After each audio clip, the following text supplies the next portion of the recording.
Aí, boa noite para todo mundo.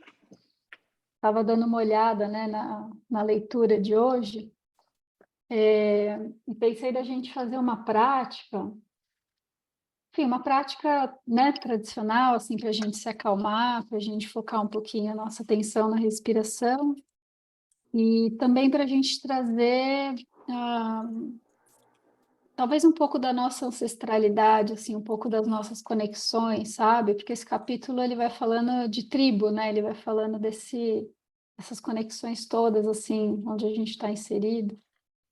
E eu pensei da gente se lembrar um pouco, assim, dessas nossas conexões, né? Dos nossos professores, dos nossos mestres, dos nossos cuidadores, das pessoas enfim, que cuidaram e que cuidam da gente, assim, né? A gente trazer um pouco esse caminho para a nossa mente, para a gente entender um pouco o quanto a gente não está sozinho de fato, sabe? Quanto cada um de nós a gente é a representação dessa rede toda, assim, a gente é sustentado por essa rede toda, sabe?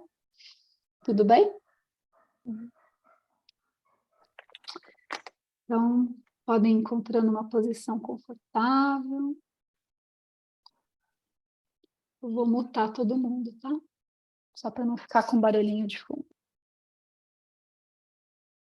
Não deixando que esse primeiro momento seja um momento da gente cuidar do nosso corpo, como o primeiro ato de amorosidade, de autocompaixão com a gente. A gente olha com atenção amorosa o nosso corpo, percebendo se os nossos pés estão bem apoiados, se a gente está sentadas com conforto na cadeira.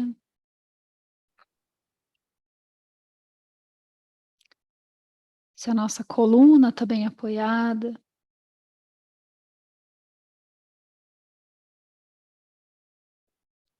Vendo se a gente pode abrir um pouco o peito, deixando ele bem corajoso, bem aberto. Relaxando os ombros.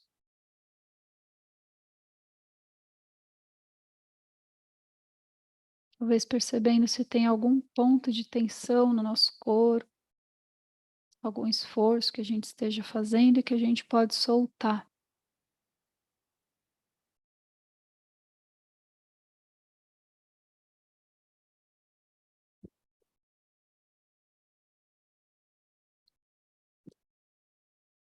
Sempre com esse olhar cuidadoso e amoroso para o nosso corpo.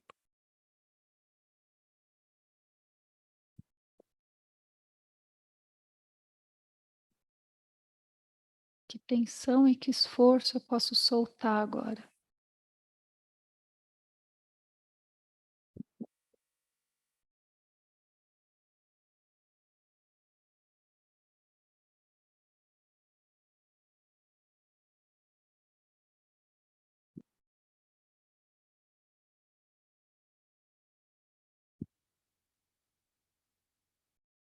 E a gente pode estender isso para qualquer esforço ou tensão emocionais que a gente esteja sentindo.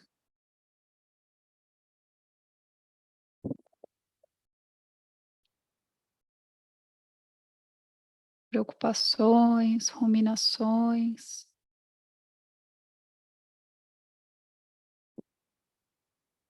pensamentos,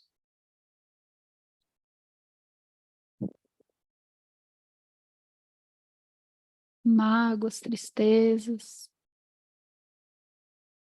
ansiedades.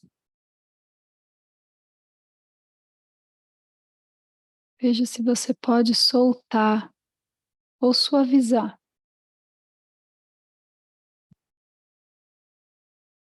pensamentos e emoções.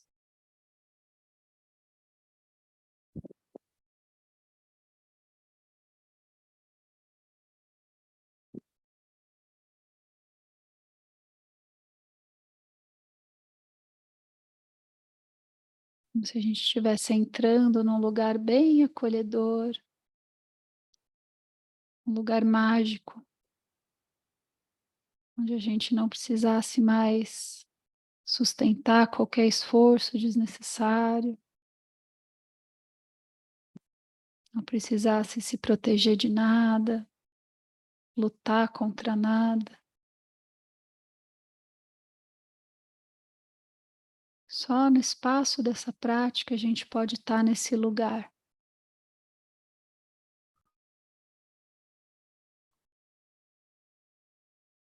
Esse lugar seguro, que a gente pode só relaxar e cuidar da gente.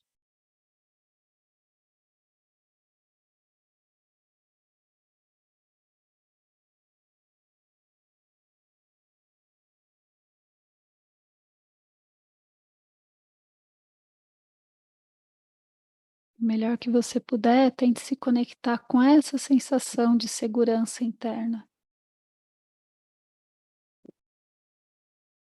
de relaxamento,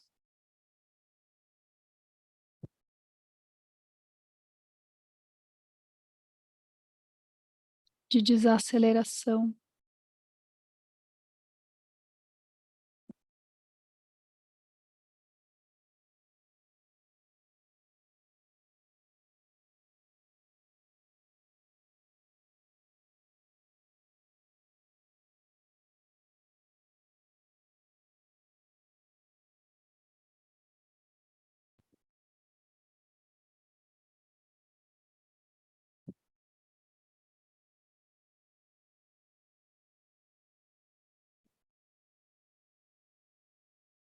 E a partir desse lugar já mais tranquilo e relaxado,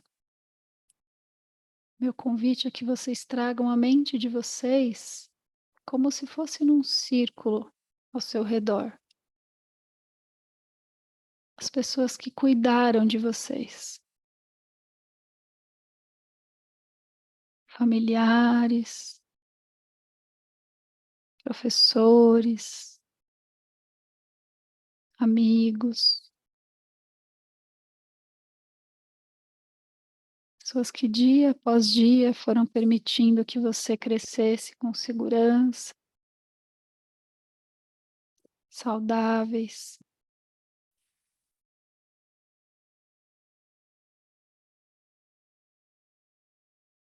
Só permita que essas pessoas cheguem até você e façam parte desse círculo,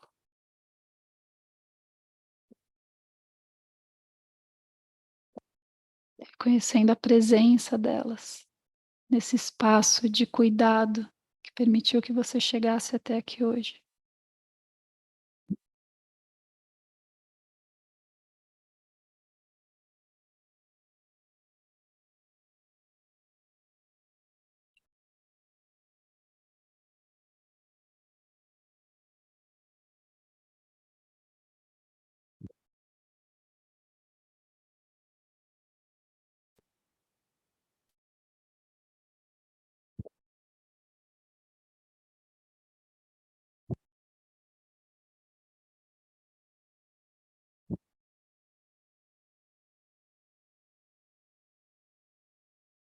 Esse círculo é ilimitado, então permita que todas as pessoas que aparecerem na sua mente façam parte desse círculo.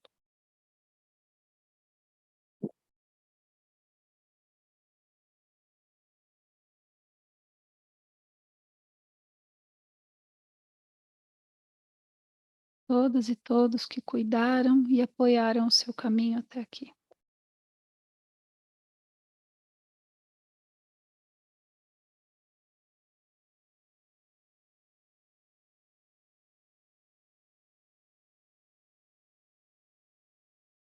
Você pode incluir professores, mestres espirituais, autores de livros, referências importantes para a sua profissão, para o seu trabalho.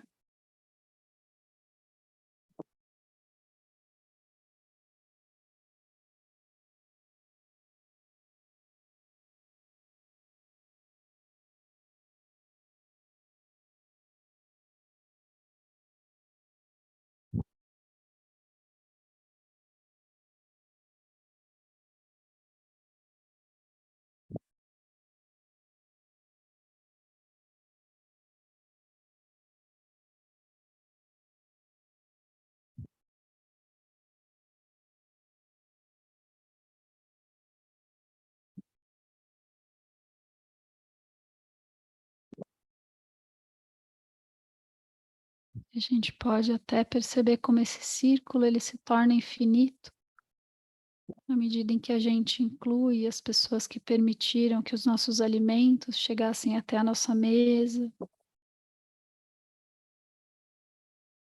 todas as pessoas que já cozinharam para nós, nos transportaram de um local a outro,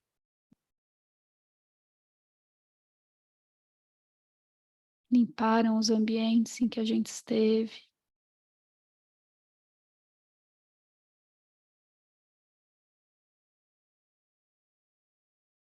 Fabricaram os objetos que a gente utiliza.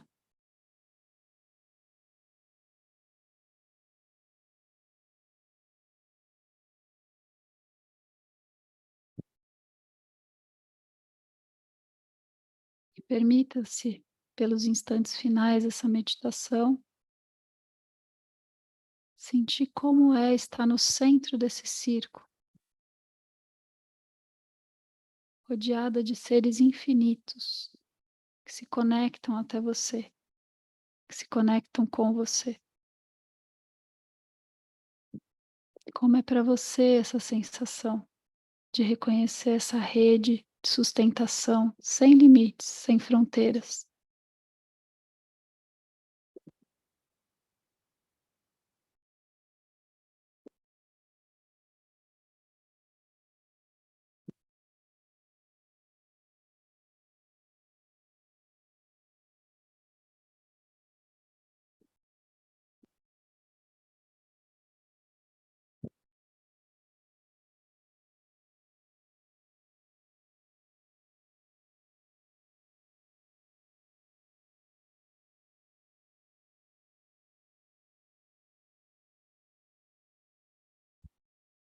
Aos pouquinhos a gente pode ir soltando essas imagens que se formaram,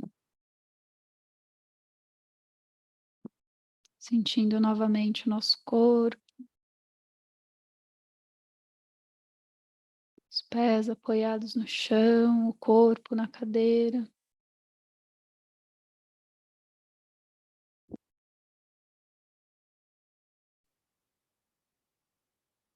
Quando a gente estiver pronta, pode abrir os olhos.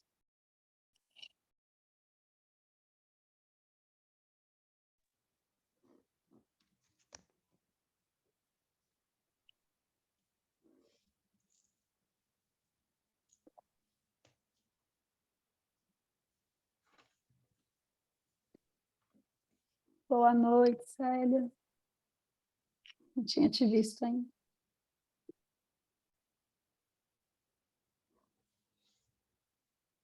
Alguém quer comentar algo da prática?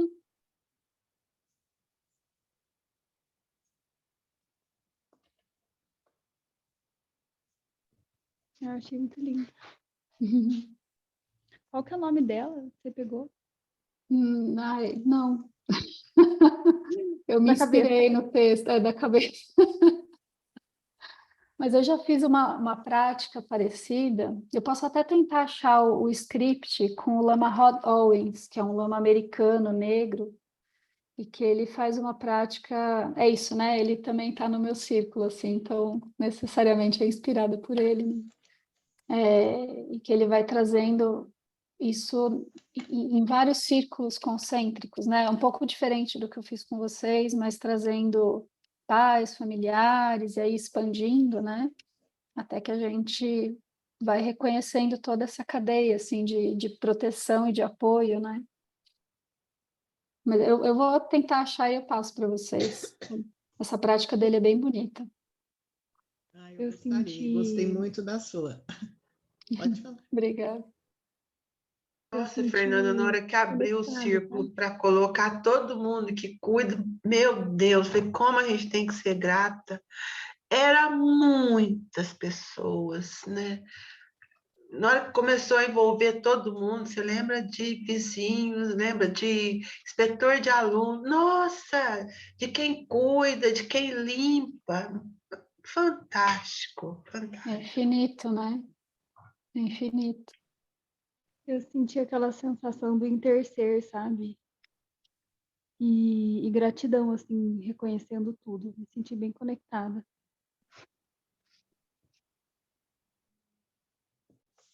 Eu também. Eu comecei a prática, eu sempre começo muito agitada, muito vem de uma agitação e aí vou acalmando. Eu falei, ai, será que eu vou conseguir relaxar, né?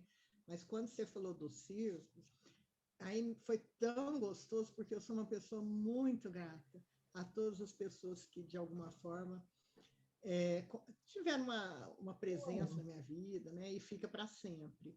São sempre lembrados. E eu tenho feito esse exercício, ultimamente tenho lembrado. Sim, eu tinha um tio que levava a gente, às vezes, para a escola, quando meu pai não podia, ele que levava, um senhorzinho, né? Naquela época já faleceu. Esse dia eu até me peguei lembrando, né? Como que, assim, tinha pessoas boas que nos acolhiam, né? É muita coisa gostosa que vem. Quando eu casei, a funcionária da minha mãe fez um caderno de receita para mim, e coisas que não tem preço, né? E eu olho e falo, gente, que a pessoa disponibilizar o tempo dela, né, para presentear alguém. Então, assim, eu tenho repensado muito, lembrado disso. Eu estou numa fase assim, e acho que veio bem com o meu momento, sabe? Obrigada. E você se sentiu mais tranquila, assim, quando você estava no meio desse círculo? É isso? Sim, acho que a hora que você falou isso, né, de montar esse círculo e tal, e quando você estendeu também para pessoas que, de alguma forma, cozinham, né, fizeram alguma comida ou limparam, me veio muitas pessoas que nos ajudaram, né, em períodos difíceis, né, eu também, quando casei, tive pessoas maravilhosas, né, sempre uma senhorinha ou alguém assim muito importante, né, que tem muito carinho até hoje. Mesmo os que não estão mais entre nós, né? Mas eu sempre lembro. Não sei, eu estou numa fase assim, sabe? Sim, Acho que não, as pessoas não podem ser esquecidas, né? Essas pessoas. Então eu lembro, mesmo que não estão mais por aqui. Acho que isso é uma homenagem, né? Então veio uma coisa gostosa, viu? Bem. E você me inspira também, esse grupo também, viu? Gratidão. Estava todo mundo no meu círculo. Então, isso também foi muito importante. Eu tive uma mudança muito grande e refletindo mais desde a leitura do Autocompaixão lá, né? E tem um carinho especial mesmo, muito mesmo. Gratidão. Para mim, me traz uma sensação de... Enfim, essa conexão e esse acolhimento que traz uma calma, assim, sabe? Para mim, traz um pouco desse lugar de segurança mesmo, assim, né? Eu acho que a gente, quando a gente está, né, num estado de mais ansiedade, de mais tristeza, de preocupação, a gente também se isola um pouco internamente, né? A gente se sente muito sozinhas, a gente sente que é a coisa da autocompaixão, né, que a Cristina fala, assim, do isolamento, a gente sente que é só com a gente o problema, que a gente que não está dando conta, a gente se isola, né? E como é poderoso a gente conseguir se conectar de novo, né? A gente entrar nesse círculo de novo e como isso tem assim, um impacto organizador dentro da gente, né? Assim, de uma sensação de segurança e de uma organização interna, né? Quase. A gente sair desse lugar de isolamento e reconhecer esse monte de gente que está o tempo todo, né, sustentando a gente, assim. Quanto que a gente acha que é muito só a gente, né? A gente é muito responsável, a gente, quando a gente vai se dar conta, a gente não passa um dia sem depender, a gente não passa um minuto sem depender de outra pessoa, de outro ser, né? E é isso, a gente nem falou dos outros seres, né? A gente focou só nas pessoas, assim. Isso. A gente não focou... Temos uma rede de apoio aí, né? Com certeza, lá de trás, né?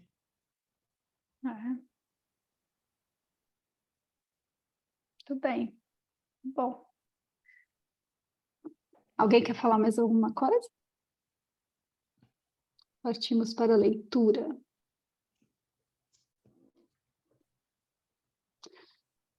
Vou espelhando aqui. Se alguém quiser ir falando, pode abrir o microfone, tá? Vocês estão bem? Sim? Tudo bem, tudo bem. Estão vendo? Tudo bem. Ótimo. E até esses autores, né, gente? Às vezes eu fico pensando assim, sei lá, Christine Neff, por exemplo, quanto de estudo e de trabalho, assim, para dividir esse insight, né, dela, assim, para dividir isso tudo que ela foi descobrindo com a gente, né, e como que você organiza isso num programa para dividir isso com as pessoas e como isso vai indo longe, né? E eu tive um professor também, eu nunca esqueço, assim, o discurso dele na nossa formatura. Eu não lembro exatamente o que ele falou, mas eu lembro que o que ele quis dizer, assim, ele agradecia a atenção que a gente tinha dado para ele durante esses 5 anos de faculdade, porque a atenção é a coisa mais importante que a gente pode oferecer para outro ser, né? É olhar e reconhecer outra pessoa e oferecer a sua atenção, né? E como que a gente faz isso sem se dar conta, né? Como que a gente também sustenta e apoia e está na rede de tantos outros seres, né? É o que a Célia foi trazendo, mesmo, é infinito o negócio, né? Meio que não cabe na nossa cabeça na hora que a gente começa a pensar, assim. É muito. Começa com pouco, né, Fernanda?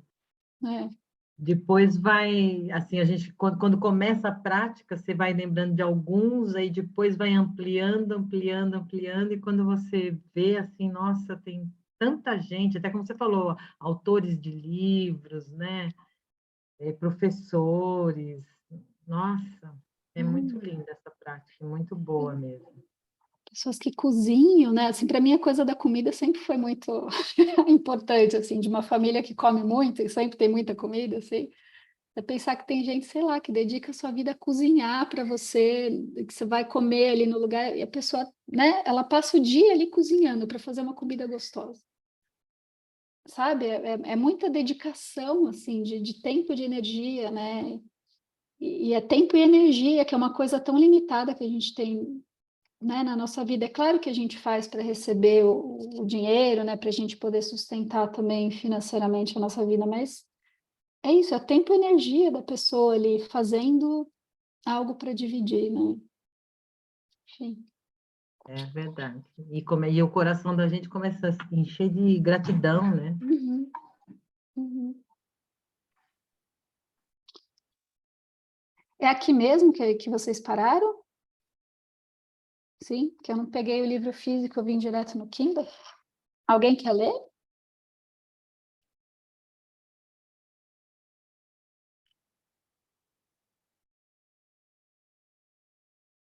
Boa noite, Jaque. Agora que eu vi que você mandou um oizinho aqui.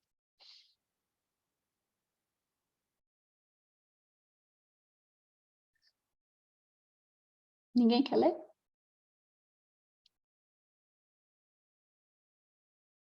Então posso ir lendo, vai. Aí, se alguém se animar no meio do caminho, vocês me falam e aí a gente troca. Ampliando a nossa tribo, vendo além das aparências. Em meados dos anos 70, eu trabalhava como ativista pelos direitos dos inquilinos com famílias pobres em Worcester, Massachusetts. Organizando associações de inquilinos, tentávamos pressionar os senhorios a garantir aluguéis justos e condições de vida decentes. Uma dessas associações era composta por famílias que alugavam suas casas de um dos proprietários mais notoriamente insensíveis da cidade.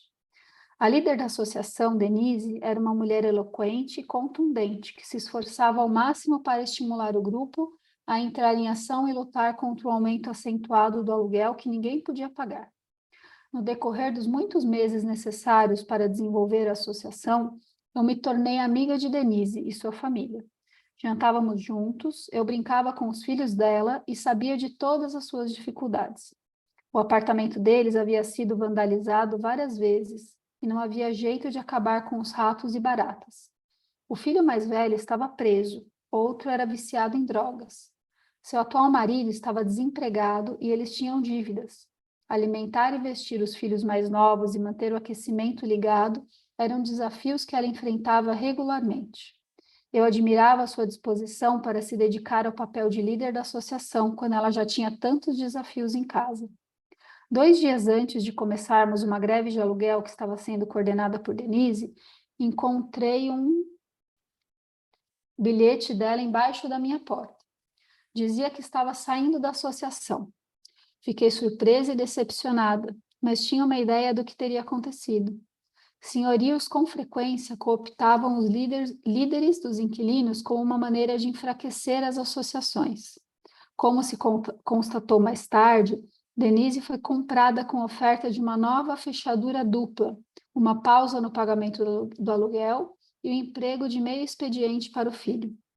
Os outros inquilinos se sentiram traídos e desmoralizados. Denise era uma hipócrita e frouxa, eles diziam. Se a vissem na rua, atravessavam para outro lado. Não deixavam seus filhos brincar com os dela. Ela estava do lado deles. Antes, quando líderes de associações eram comprados, eu sentia o mesmo. Eles estavam obstruindo o nosso progresso. Com Denise foi diferente. Eu entendi que ela estava tentando desesperadamente ajudar sua família. Tinha visto como, assim como eu, ela sentia ansiedade em relação à sua vida e também queria amor. O poeta Longfellow escreveu: se pudéssemos ler a história secreta dos nossos inimigos, encontraríamos na vida de cada um mágoas e sofrimentos suficientes para desarmar toda hostilidade. Eu tinha conhecido o suficiente da história secreta de Denise para que se tornasse real para mim. Eu me importava com ela. Por outro lado, embora fosse possível sentir meu coração aberto em relação a Denise, apesar de suas ações, eu não sentia o mesmo em relação aos senhorios. Eles estavam na minha categoria de sujeitos maus. Alguns anos depois, tive a oportunidade perfeita de encarar alguém dessa categoria e olhar mais profundamente. Uma amiga minha conhecia um CEO de uma grande empresa que queria implantar um programa de atenção plena para seus funcionários. Minha amiga queria que eu falasse com ele sobre o programa durante o almoço. O CEO se encaixava exatamente no meu estereótipo de homem rico branco. Ele tinha sido foco de uma ação coletiva muito divulgada por sistematicamente recusar às mulheres as mesmas oportunidades de ascensão profissional oferecidas aos homens. A discriminação era ainda mais grave quando se tratava de mulheres afro-americanas. Concordei em conversar com ele, mas me senti desconfortável, achando que éramos de planetas muito diferentes e hostis. De perto, ele se revelou bastante humano e real. Vangloriou-se um pouco e estava obviamente ansioso por ser amado. A mãe tinha feito uma cirurgia tripla de ponte de safena algumas semanas antes. O filho mais velho tinha diabetes juvenil. A esposa dele reclamava que ele não brincava o suficiente com as crianças no fim de semana. Ele queria muito fazer isso, era o louco por elas, mas sempre recebia ligações urgentes que o deixavam de fora dos jogos de ping-pong, dos churrascos ou dos vídeos que assistiam juntos. Ele se perguntava: será que a atenção plena pode me ajudar a relaxar quando encontro mais exigências em toda parte? Não importava que talvez discordássemos da maioria dos assuntos políticos e sociais. Gostei dele e queria que fosse feliz. Enxergar a vulnerabilidade das pessoas, mesmo as que não nos agradam, nos permite abrir o coração para elas. Podemos votar contra elas em uma eleição, podemos nunca convidá-las para a nossa casa. Podemos até achar que elas deveriam ser presas para a proteção dos outros.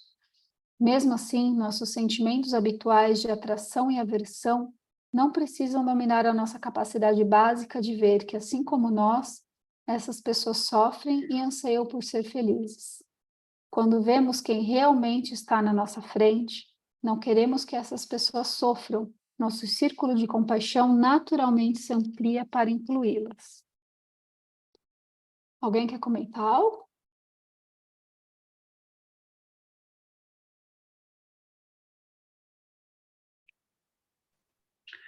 Eu acho que você falou do círculo. Tá me ouvindo? Uhum. Sim. Você falou do círculo aí, vem bem dentro do que você fez, né? E isso aqui é pelo menos para mim, quando a gente consegue retirar essa máscara que a gente coloca nas pessoas, que ele é isso, é aquilo, e de repente a gente conhece, né? E mesmo não concordando com o ato que ela faz, com a forma que ela continua agindo na vida dela, desejar que aquela pessoa seja feliz. Isso eu vejo como uma grande evolução, né? Eu acho que é uma busca muito grande, pelo menos eu tenho essa busca de conseguir tirar essa roupagem e ver o ser humano, né? Muito rico, para mim foi muito rico. E eu acho que ela vai falando como que a compaixão, né, ou essa, né, mais especificamente a coisa da humanidade compartilhada que ela está trazendo aqui, né, da gente se reconhecer como seres humanos que buscam se livrar do sofrimento, né, que buscam a felicidade. Ela não está dentro da atração e aversão, né? Não é que a gente quer ser como aquela pessoa ou quer, né? A gente não está querendo, a gente não está atraído, a gente não está aversivo. A compaixão, ela está fora desses extremos, né? Essa empatia amorosa, assim, né? A compaixão, ela está fora desses extremos, né? E são os extremos que nos prendem ao sofrimento também, né? Esses dois extremos de atração e aversão. Então, como a compaixão, ela é quase como essa porta de saída mesmo, né?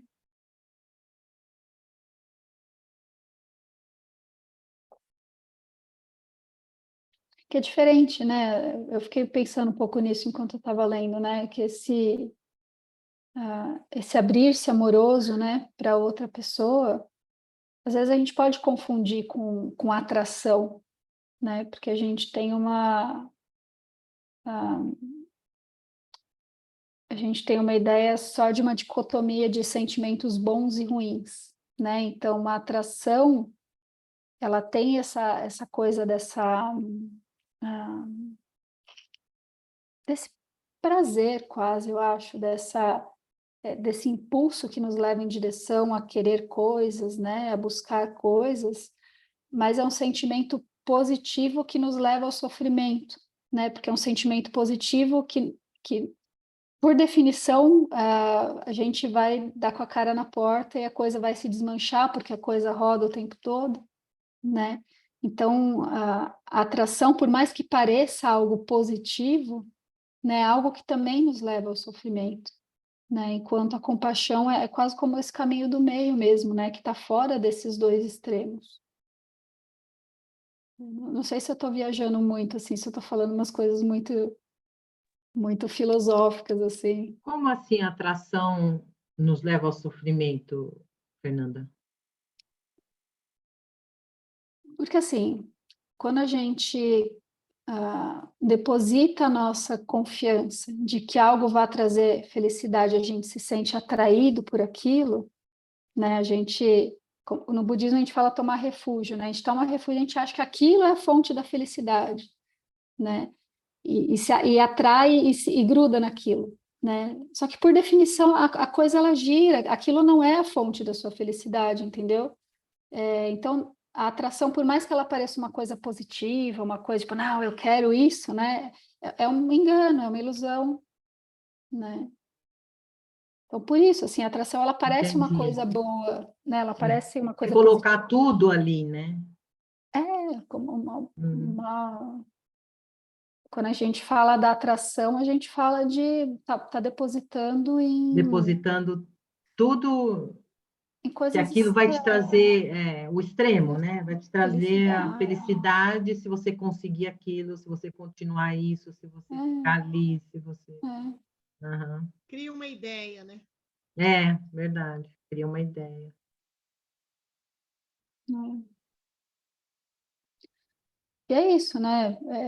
A gente está o tempo todo meio pego, né? Nesse ciclo de atração e aversão, né? Eu não quero isso porque isso não é bom e quero aquilo porque isso é bom. E se a gente for olhar com cuidado, a origem de todo o nosso sofrimento está aí, né? A gente eu quero ser de determinado jeito, eu quero agir de determinada forma, eu preciso de tal coisa, porque aí sim, quando eu tiver tal coisa, aí eu vou ser feliz, né? Ou não quero isso porque isso é muito ruim. O tempo todo a gente sendo jogado de um lado para o outro, né?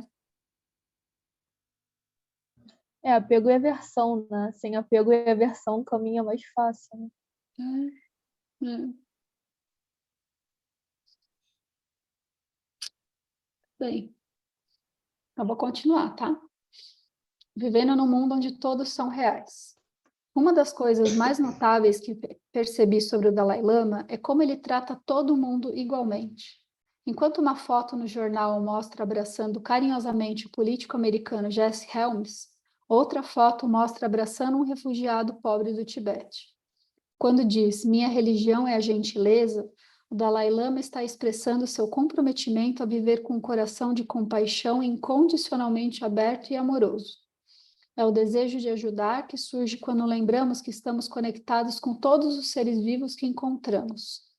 Cada pessoa é preciosa, cada pessoa é frágil, cada pessoa importa.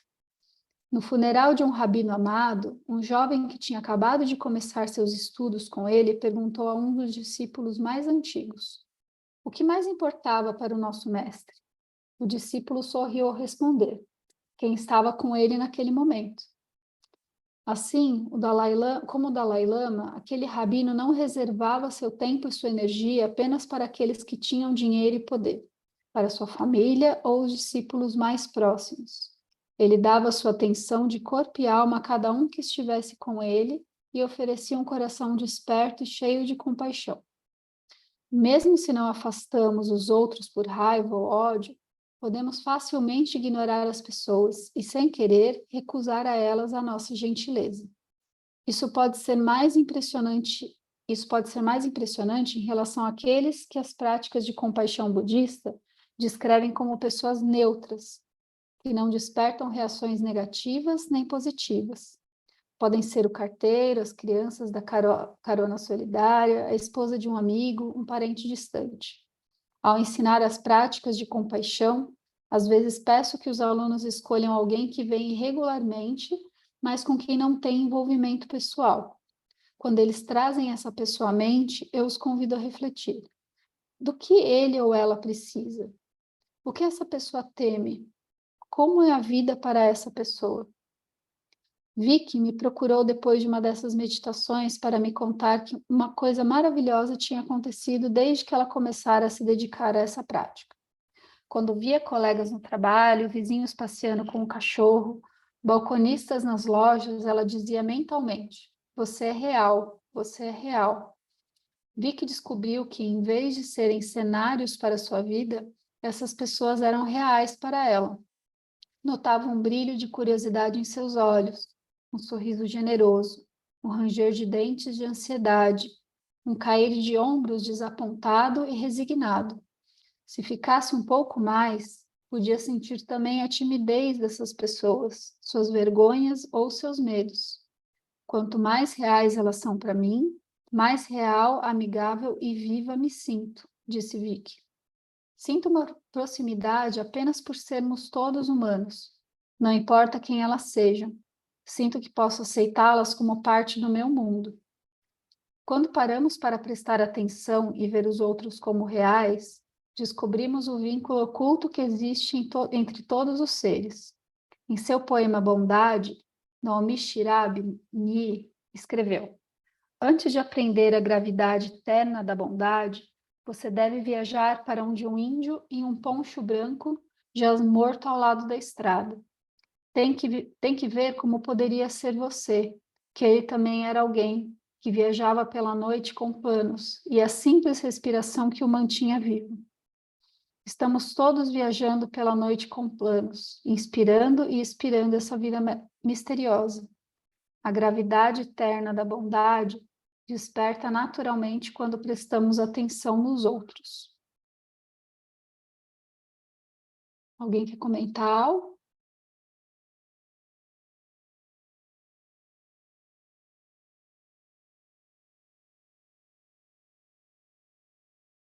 Então, vou continuar, tá?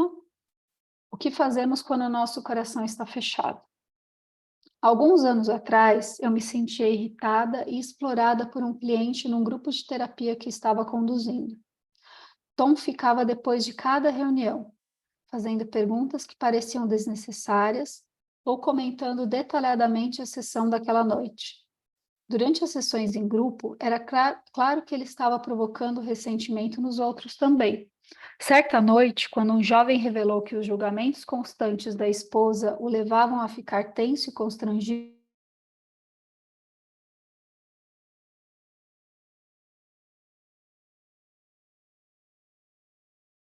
o jovem ficou vermelho e não disse mais nada naquela noite. Durante várias outras sessões, tive que interromper as longas histórias de Tom sobre como... Vocês estão me ouvindo? Sim? As longas histórias de Tom sobre como ele enfrentava e resolvia problemas similares aos que eram trazidos pelo grupo. Claramente, ele queria se sentir importante e ser o centro das atenções. E por mais que eu tentasse impedir, continuava monopolizando a fala. Quando no final da 5ª sessão vi Tom novamente esperando todo mundo ir embora, senti raiva e desejei que ele fosse embora. Respirando fundo, fui até ele e me sentei ao seu lado. Ele me disse que precisava falar sobre sua dificuldade para se encaixar no grupo. Embora fosse um pedido razoável, eu me senti endurecida. Sabia que ele queria minha atenção e meu interesse, mas eu não queria dar. Quando Tom começou a me falar o que havia de errado com aquela combinação de pessoas, mulheres muito sensíveis, homens emocionalmente reprimidos, minha irritação chegou ao ápice. Eu me senti intolerante, impaciente e cheia de desprezo. Pensei comigo mesma: ótimo então, por que ele não sai do grupo?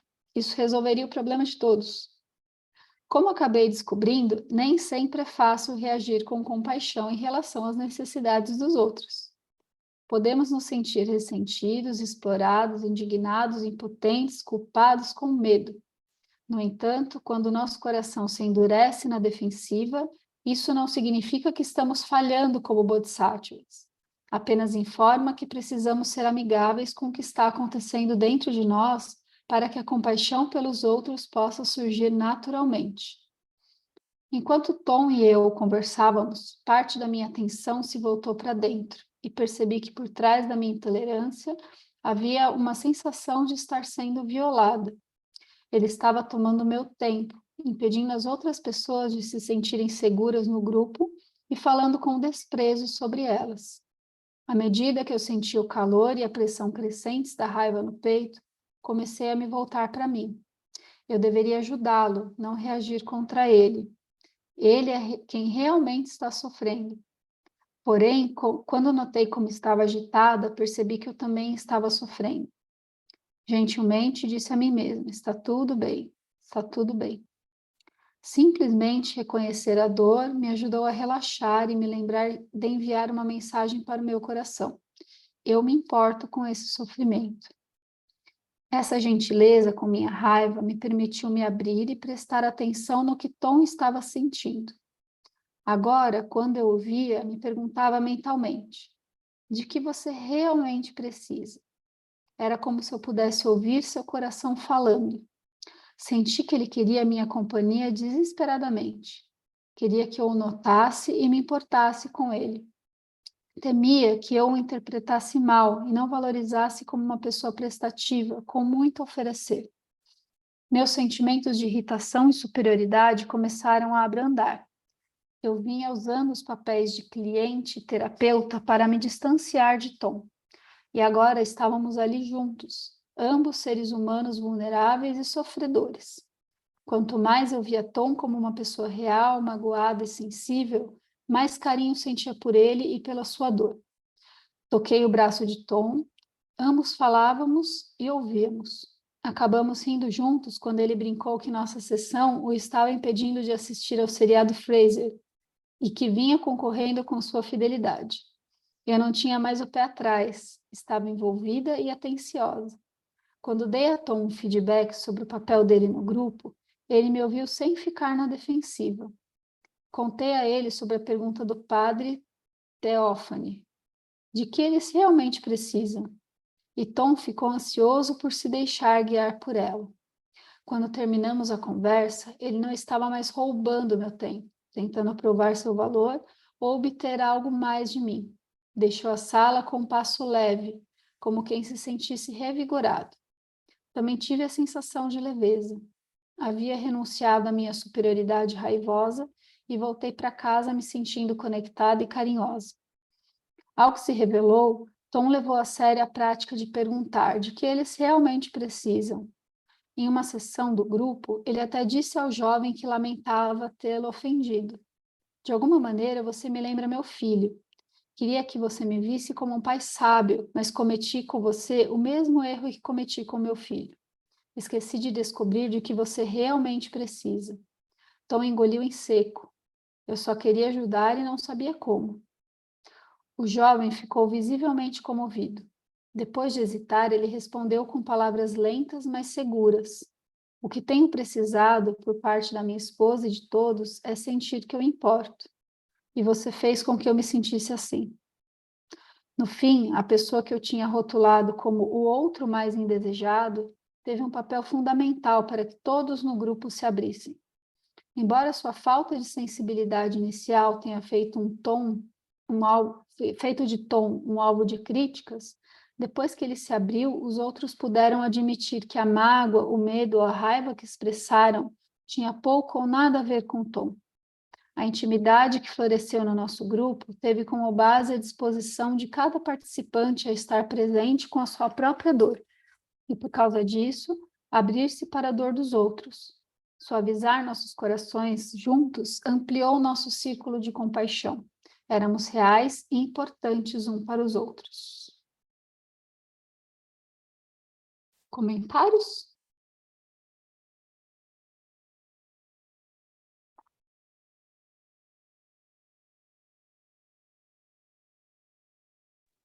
Achei muito interessante, Fê, essa história de que às vezes a gente está sentindo aversão, como foi o caso, né, da pessoa aí nesse momento, e não querer fazer contato, e não querer, enfim, né, dar atenção. Mas é importante, né, olhar para a aversão, e olhando para a aversão, a gente começa a mudar, né, o sentimento e a visão sobre a pessoa, sobre a situação, né? Como é importante o olhar, né? Sim. Eu olhar assim, esse processo todo que ela vai descrevendo, né? Eu acho que a gente acaba fazendo muito no cotidiano isso que ela fez inicialmente, né? Assim, que é meio que passar por cima do que está acontecendo com a gente, né? E aí a gente acaba culpando muito, né? O que está fora, né? Sentindo aversão ou apego, que nem a gente estava falando, e a gente não cuida de como a gente está se sentindo, né? Por que que a gente está com raiva? Por que que a gente está incomodada, né? Não que a pessoa não esteja fazendo nada que seja passível de incômodo, mas é o passar por cima do que aquilo está provocando na gente que faz o processo continuar acontecendo, né? Não, é dar autorização para se ver, né, também, né? Igual, né? Não ficar só na projeção, né? Que é mais fácil ficar na projeção, vendo o que está no outro e não ver o que está acontecendo com a gente, né? Acabou sendo libertador para os dois lados, né? Porque enquanto ela está reagindo ao que ele está trazendo, né, é como se não tivesse consciência ali naquela relação, né? Ela só está reagindo à insistência dele, que tem um motivo, né? E a coisa meio que vai se perpetuando, assim. Você não traz insight, né? Você não sai do ciclo, né? E esse processo de você se voltar para você, entender o que está acontecendo, como que você está sendo mobilizada para aquilo, né? Me lembra um pouco o processo de transferência, assim, da psicanálise, sabe? Como que você trazer essa consciência te permite interromper esse ciclo, né? E que o outro possa agir de uma maneira diferente também, porque você não está mais reagindo, né? Eu acho que é muito difícil porque a gente tem às vezes, né, a gente tem uma ideia distorcida do que é ser compassivo, né? Então, tipo, essa semana mesmo, tem uma paciente que está uma semana me mandando mensagem, tentando marcar consulta, e aí chega no dia, ela desmarca, ela remarca. Sabe quando você marca, já contando que aquela pessoa não vai. É uma paciente nova, ela nunca fez nenhuma sessão, mas está nessa busca, né? E aí eu percebi, acho que era para ser hoje a consulta dela, presencial. E aí ela desmarcou, cara, me veio uma raiva, assim, que eu falei, cara, eu já odeio essa pessoa, assim, eu não quero que ela seja minha paciente, assim, veio uma raiva. E aí eu falei assim, eu não vou atender, assim. Aí eu falei, cara, na verdade, o que eu tô precisando é pôr limites, assim, eu falar, olha, a disponibilidade que eu tenho é essa, eu entendo que você trabalha na rua, né, é difícil de fazer horário, mas, assim, para isso dar certo, não precisa que se separe uma hora, né? E aí, eu estava até vendo uma outra live da Érica, né, que ela falou assim, ser autocompassivo é entender que a gente é importante, né? E eu falei assim, o que eu tô com raiva é porque eu tô sentindo que ela tá me cansando e esticando o limite, assim, que eu já tô muito cansada, a gente está em agosto, assim, eu tô sentindo, eu não tô nem, eu falei assim, cara, você estava perguntando que eu queria participar, mas eu falei assim, eu vou atender mais o paciente depois, eu tô muito cansada. E aí parece que conforme ela vai desmarcando, assim, me fazendo de boba, não dando valor pro meu trabalho, né? E eu falei, cara, eu tô cansada, então, primeiro, eu preciso parar em 1 semana, 2 semanas, porque eu tô sem paciência. 2, eu preciso limitar horários para ela. E terceiro, eu não vou ficar abrindo espaços de descanso, espaços que são de outras coisas, para me adequar ao tempo dela, né? Eu já estou dando muitas opções. Então, assim, é muito difícil, primeiro, reconhecer que ser compassiva com essa pessoa é pôr limites, né? Também, e não ficar ajudando com esse ciclo dela, né? Que seja mantido. E outro, né? Assim, pô, eu tô me sentindo desrespeitado, tô me sentindo cansado, o que eu posso olhar também? Então, assim, é muito difícil, você tem que reparar o que você entende por compaixão e o quanto que é uma visão distorcida, né? E quando essa interação influencia diretamente em você, como é que você também olha para você. Então, assim, é mais difícil do que parece, eu acho. O Paul Gilbert que fala muito disso, né? Assim, do quanto a compaixão, ela não é ser bonzinho, assim, né? A gente conecta muito compaixão com... E tem, né? Tem muito de ser amável, tem muito de gentileza, de amorosidade, mas ele coloca, inclusive, que o ponto central da compaixão é coragem, é força, né? Sabedoria, assim. Não é bondade, né? Para ele, a compaixão tem a ver com coragem, assim. Né? Coragem de você olhar, né, para você, nesse caso, e ver que, putz, você também está muito cansada, né? Não é à toa que você está irritada com ela, né? A sua raiva mostra o quanto que você está precisando de um descanso e você não está podendo ter, né? Então, precisa de muita coragem, né? A compaixão. Também. Né?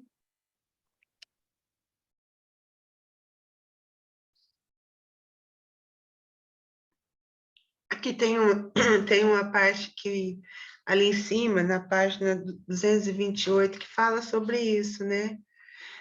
No entanto, quando o nosso coração se endurece na defensiva, isso não significa que estamos falhando como bodhisattvas, né? Apenas informa que precisamos ser amigáveis com o que está acontecendo dentro de nós, para que a compaixão pelos outros possa surgir naturalmente.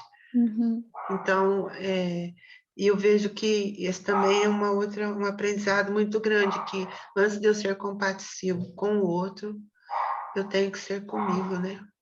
Porque senão... Nossa, tem desculpa os latidos. Acho que com os dois, né? Assim, eu acho que esse olhar de compaixão, ele é para todos os lados, né? E fazer o que precisa ser feito também, né? Que nem a Jaque estava falando, assim, enquanto você estava sendo boazinha, né? Assim, se a gente for olhar que a compaixão é ser boazinha, acolhedora com essa pessoa, não, assim, você está perpetuando a dificuldade dela, né? Enquanto que ser compassiva, nesse caso, é outra coisa, né? Tem a ver com você pôr limite, né?